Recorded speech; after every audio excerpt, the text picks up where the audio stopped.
এই কোরবানির ইবাদত এমন একটি ইবাদত, এই ইবাদতের প্রতি আমাদের দেশের মানুষের আগ্রহ অন্যান্য ইবাদতের তুলনায় একটু বেশি। আলহামদুলিল্লাহ, তুলনামূলকভাবে অন্য অনেক ইবাদতের চাইতে কোরবানি করার ব্যাপারে আমাদের আগ্রহ একটু বেশি। এটার বিশেষ কারণ আছে।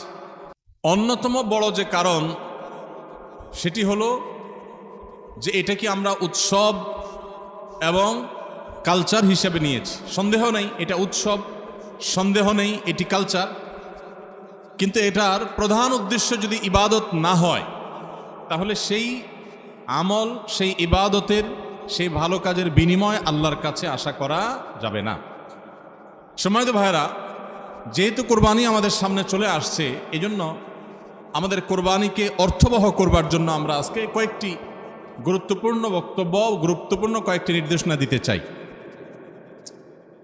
প্রথম কথা হলো যে আমাদের কোরবানির উদ্দেশ্য যদি হয় ফ্রেশ গোশত আহরণ করা, আমাদের কোরবানির উদ্দেশ্য যদি হয় সমাজের মানুষের সামনে নিজের ইজ্জত রক্ষা করা, প্রতি বছর কোরবানি দেই, এবছর না দিলে মানুষ কি বলবে, বাচ্চারা কার মুখের দিকে চেয়ে থাকবে, আত্মীয় স্বজন, নতুন আত্মীয় স্বজন কি মনে করবে, এ সকল উদ্দেশ্য যদি আমাদের কোরবানির পেছনে কাজ করে তাহলে সেই কোরবানি আল্লাহর কাছে মাকবুল বা গ্রহণযোগ্য কোনো কোরবানি হবে না।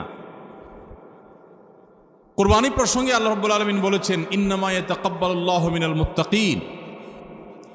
আল্লাহ তাআলা শুধুমাত্র মুত্তাকিদের ত্যাগ, তাদের উৎসর্গ, তাদের কোরবানি, তাদের স্যাক্রিফাইস, এটা আল্লাহ তাআলা কবুল করবেন। অতএব যাদের ভিতরে তাকওয়া নাই তাদেরটা আল্লাহ তাআলা গ্রহণ করবেন না, কবুল করবেন না। আমরা যে আয়াত পড়েছি সেই আয়াতও দেখেছি আল্লাহ রাব্বুল আলামিন ইরশাদ করেছেন যে আমাদের কোরবানির রক্ত, আমাদের কোরবানির পশুর গোশত, এর কিছুই কি আল্লাহর কাছে যায়? কিছুই আল্লাহর কাছে যায় না। অন্য সব ইবাদত, আর্থিক ইবাদত, এটার ফিডব্যাক আমাদের কাছে আসে না সাধারণত। আমরা যখন দান সাদাকা করি, দান সাদাকা করলে ওইটা কি নিজে খাওয়া যায়? যখন দান করি, সাদাকা করি, তখন ওইটা আল্লাহর তরফ থেকে গরিবদেরকে দিয়ে দিতে হয়, নিজে খাওয়া যায় না। কোরবানি এমন একটা ইবাদত যে আমরা কোরবানি করার সময় বললাম বিসমিল্লাহি আল্লাহু আকবার, আল্লাহুম্মা লাকা মিনকা ওয়া লাক, আল্লাহ আপনার পক্ষ থেকে পেলাম এবং আপনার উদ্দেশ্যেই কোরবানি করলাম বলতেছি। তো আল্লাহর উদ্দেশ্যে দিয়ে দেওয়ার পর নিয়ম হলো আল্লাহর বান্দাদের মধ্যে গরিব যারা, দুঃখী যারা, তাদেরকে দিয়ে দিব। এটাই তো সাদাকার নিয়ম, দানের নিয়ম। কিন্তু কোরবানি এমন একটা ইবাদত যে ইবাদত আমি আল্লাহর উদ্দেশ্যে করলাম, আল্লাহকে খুশি করার জন্য জবে করলাম, কিন্তু গোশতটা আবার আল্লাহ আমাকে খাওয়ার অনুমতি দিয়েছে। এটা অন্য ইবাদতে নাই।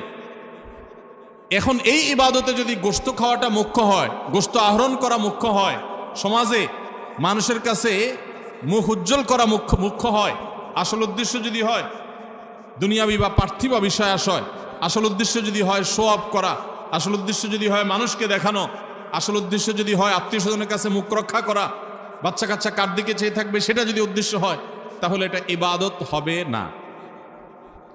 এজন্য কোরবানির আগে সর্বপ্রথম যে বিষয়টি খুব জরুরি সেটা হলো আমাদের উদ্দেশ্যগুলোকে একটু ঝালাই করে নেওয়া, আমাদের উদ্দেশ্যগুলোকে একটু রিচেক করে নেওয়া। আমরা কেন কোরবানি করব? আমাদের কোরবানির উদ্দেশ্যটা কি? যদি শুধুমাত্র আল্লাহর সন্তুষ্টি উদ্দেশ্য হয় আর সে উদ্দেশ্যে আমি কোরবানি করি, গোশত আমার মুখ্য না, তাহলে সেক্ষেত্রে একটা গরু আমি যে দামে কিনেছি, বাজার দর তার চাইতে আরো অনেক কম, তাহলে আমার আফসুস হওয়ার কথা না। কারণ আল্লাহ তাআলা সওয়াব দেওয়ার সময় গোশত কয় কেজি হয়েছে সেই হিসাবে দিবেন, নাকি আমি কি পরিমাণ টাকা আল্লাহর রাহে খরচ করলাম সে পরিমাণ দিবেন? আমার খরচ করা টাকা আল্লাহর উদ্দেশ্যে যদি এটা নিয়োগ করে থাকে তাহলে 1 লক্ষ টাকার গরু আপনি কোরবানি দিচ্ছেন, নিয়ত যদি সহি হয়, বিশুদ্ধ হয়, দুনিয়াবি কোনো ধান্দা যদি না থাকে, তাহলে আল্লাহ তাআলা সওয়াব কি 1 লক্ষ টাকার দিবেন, নাকি ওই গরুটার দাম বাজারে 80,000, আপনি কিনছেন 1 লাখ, তাহলে আল্লাহ বলবেন না তুমি কেন বেশি দিয়ে কিনছো, ওইটার দায়িত্ব তোমার, আমি 80,000 সওয়াব দেব? এমন হবে? কিন্তু তারপরেও আমরা কোরবানির পশু কেনার পর দেখা যায় ওইটা নিয়ে আমাদের অনেকের হেজিটেশন থাকে, আফসোস থাকে। হ্যাঁ, সন্দেহাতীতভাবে আপনি মার্কেটে যে, গরুর বাজারে যে মূলামূলি করে উপযুক্ত ন্যায্য মূল্যে আপনি কিনবেন, অতিরিক্ত দাম কোনো যৌক্তিক কারণ ছাড়া আপনি কসাইকে বা গরু বিক্রেতাকে কেন দিবেন? সেটা দেওয়ার কোনো যুক্তি নাই। আপনি অবশ্যই মূলামূলি করে ন্যায্য মূল্যে কেনার চেষ্টা করবেন, কিন্তু কেনার পর এর দাম কত হইলো না হইলো, গোশত কয় কেজি হলো, পার কেজি কত পড়লো, তাতে লস হইলো না লাভ হলো, এগুলা সবগুলো প্রমাণ করে যে কোরবানির উদ্দেশ্যে ভেজাল আছে।